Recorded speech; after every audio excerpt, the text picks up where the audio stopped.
here in my favorite meditation spot. I love how this tree has this vine that wraps around it and makes a perfect seat.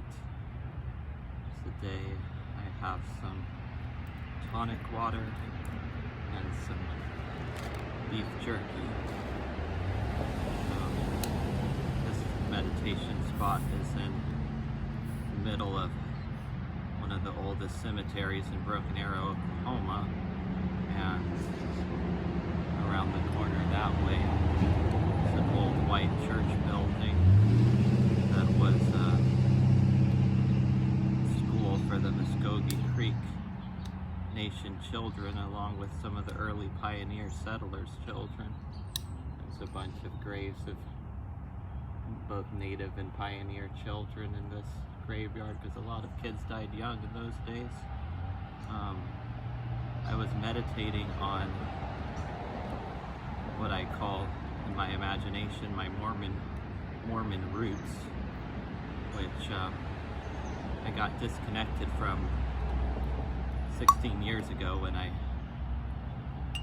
got married, and my wife has no connection to the Mormons, so I just let that settle into the background and decided of my own free will and choice to meet her where she's at with her spiritual walk with Jesus, instead of trying to pressure her even in subtle ways towards anything having to do with Mormons. But I've been meditating on the fact that I was a Tulsa public school special ed teacher for 4 years and resigned after I got through the stress of the COVID year. It was really too much and too many different directions of changes for me to take, and I left. And I would drive to this place every day, often in a troubled state of mind, and every time I drove down the road, I would have this experience of feeling strongly the need for a different kind of school, a school that really nurtures children's spiritual life and the way they were created to be, allowing them to be the way they were created to be for longer. And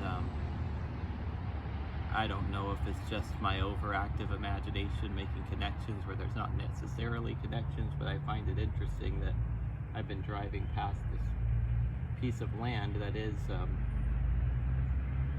a lot of it is still Muskogee Nation property.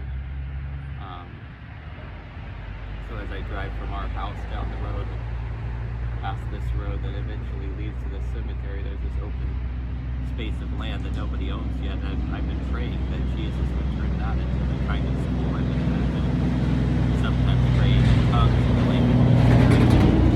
That's the kind of interpretation that comes out, that there's a need for a new kind of school that nurtures children's spiritual life and that connects Native Americans, especially Muskogee Creek, with their roots, along with allowing people from other races and nations to know about their roots and all kinds of things integrated within it. And I found it interesting that just yesterday I learned that one of the likely sites that they're going to build the new Mormon temple is right there at the place I've been praying for a new kind of school.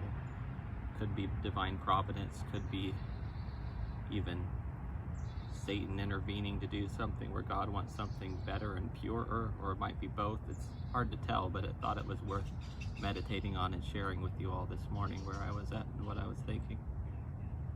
There's an interesting integration between what I call Mormon roots in this place also, because the Book of Mormon has a lot of history of Native Americans that they call the Lamanites, and this is a key spot of history of the Muskogee Nation, where I'm sitting right here and where it's become my favorite meditation spot. More to come soon. Have a good day.